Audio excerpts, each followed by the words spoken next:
अस्सलाम वालेकुम everyone, welcome in kitchen with Arina. उम्मीद करती हूँ कि आप सब लोग खैरियत से होंगे। एक बार फिर से मैं आपका अपने किचन में वेलकम करती हूँ और आज मैं आप लोगों के साथ शेयर कर रही हूँ बेकरी स्टाइल बिस्किट्स की रेसिपी। बहुत ही यूनिक और क्विक स्टाइल में मैं आपको बनाना बताऊंगी, इजी स्टाइल में, जिन्हें हम जैम फुल बिस्किट्स भी बोलते हैं, वो मैं आपको बनाना बताऊंगी। घर में बहुत ही इजीली बन जाते हैं ये और बेकरी में सेम इसी रेसिपी से बनाए जाते हैं। उसके लिए हमें जिन जिन इंग्रेडिएंट्स की ज़रूरत है, अंडों की सफ़ेदी ली है मैंने, 2 अदद अंडे लिए थे मैंने, और उनमें से एक पूरा अंडा और एक आधे अंडे की सफ़ेदी मैंने ली है। अगर ये ग्राम में होगी तो ये 45 ग्राम है। बटर लिया है मैंने 145 ग्राम, कप में होगा तो ये 1 कप है। साथ में मैंने लिया है पाउडर शुगर, ग्राम में होगी तो ये 60 ग्राम है, वैसे ये 3 टेबल स्पून है। साथ में मैंने लिया है ऑल पर्पज़ फ्लोर यानी कि मैदा, और ये 180 ग्राम है यानी कि 180 ग्राम। कप में होगा तो ये 1 कप और 6 टेबल स्पून है। साथ में मैंने लिया है मिल्क पाउडर, ये 2 टेबल स्पून है, और अगर ये ग्राम में होगा तो ये 15 ग्राम है। साथ में मैंने लिया वनीला एसेंस। बेकिंग पाउडर मैं इसमें यूज़ नहीं करी, ना ही इसमें यूज़ होता है। चलिए स्टार्ट करते हैं।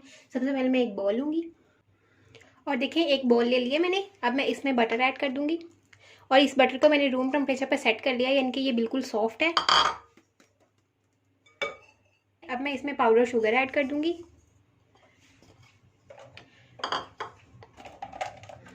अब मैं बीटर की मदद से इसे बीट कर लूँगी। इतना बीट करूँगी कि ये बिल्कुल क्रीमी हो जाए।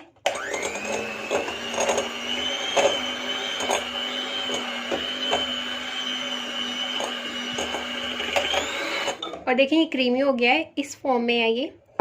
अब मैं इसमें ऐड कर दूंगी एग वाइट। अब मैं इसे दोबारा से बीट करूंगी अच्छे से ताकि ये फ्लफी सा हो जाए।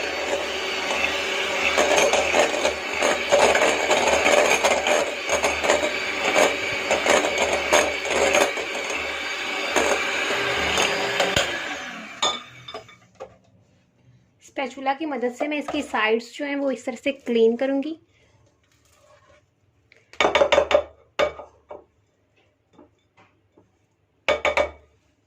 और इसे दोबारा से बीट करूंगी। अब मैं इसमें half tea spoon vanilla essence add कर दूंगी। अब मैं बीटर को क्लीन कर लूंगी।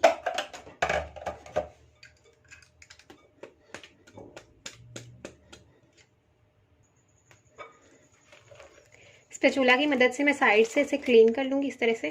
अब मैं इसमें ऐड कर दूंगी मिल्क पाउडर यानी कि हुशक दूध, और इससे मैं मिक्स करूंगी।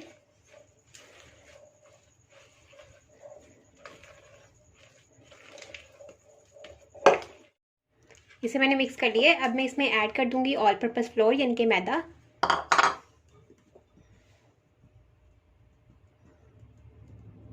ऑल पर्पस फ्लोर यानी कि मैदा मैंने ऐड कर दिया। अब मैं इसे अच्छे से मिक्स कर लूंगी।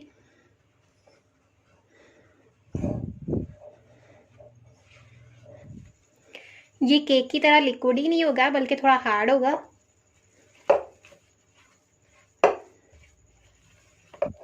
और देखें ये इस फॉर्म में आ गया है, इतना हार्ड है ये। मैंने इसे अच्छे से मिक्स किया है। पहले आपको लगेगा कि ये बहुत ज़्यादा हार्ड है, लेकिन आप जैसे जैसे इसे मिक्स करेंगे तो ये थोड़ा सॉफ्ट हो जाएगा। और देखिए अब मैंने एक पाइपिंग बैग ले लिया है और ये वाली नोज़ल मैं यूज़ कर रही हूँ। ये देखें ये हर किसी के पास होती है।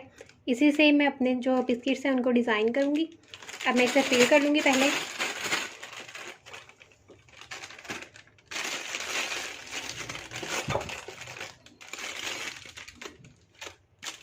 और देखिए पाइपिंग बैग में मैंने भर लिया है। साथ में मैंने एक ट्रे ले लिया है, ये बेकिंग ट्रे है।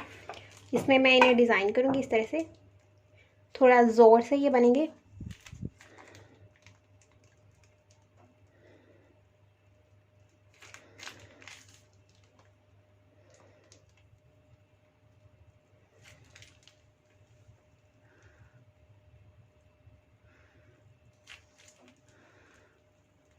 और देखिए इन्हें मैंने डिज़ाइन कर लिए। अब मैंने एक स्पून ले लिया है और देखिए इसी राउंड शेप में है ये।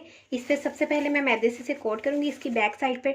देखिए मैंने हुशक मैदा यानी कि ऑल पर्पज़ फ्लोर लगा लिया है। अब मैं इसकी मदद से इस तरह से सेंटर से प्रेस करूँगी। बाकी सबको भी मैं इसी तरह से प्रेस करूँगी।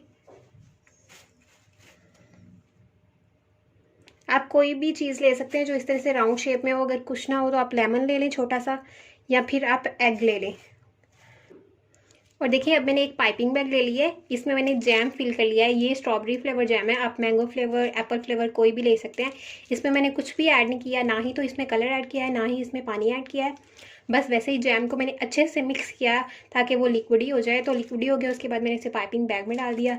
अब मैं इसे इस तरह से सेंटर में इससे फिलिंग करूँगी। ये देखिए इस तरह से। और देखें इसी तरह से हमारे जो जैम फुल बिस्किट्स हैं वो बेक होने के लिए बिल्कुल रेडी हैं। ओवन को मैंने पहले से प्री हीट कर लिया है 25 मिनट के लिए 170 डिग्री पे। अब मैं इनकी फिलिंग करने के बाद इन्हें बेक कर लूँगी।